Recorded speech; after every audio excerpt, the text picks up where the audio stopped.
You can only send messages to mutual contacts Telegram. Hey everyone, welcome back to our channel. In this video, we're going to learn how you can solve if Telegram says you can only send messages to mutual contacts. So make sure to watch the video till the end. Now, if Telegram displays this type of user, the error message that says sorry, you cannot send messages and you can only send to mutual contacts at the moment on Telegram.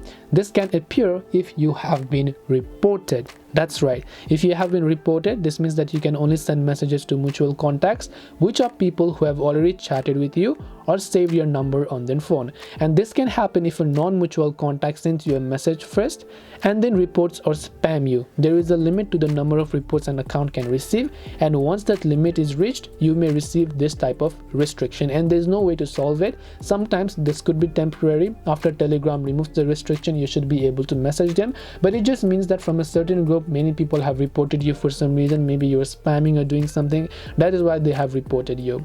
So hope this video helped you understand the question. If you have got any more questions, then feel free to leave them down below. Thank you for watching till the end of this tutorial, and see you soon in the next video.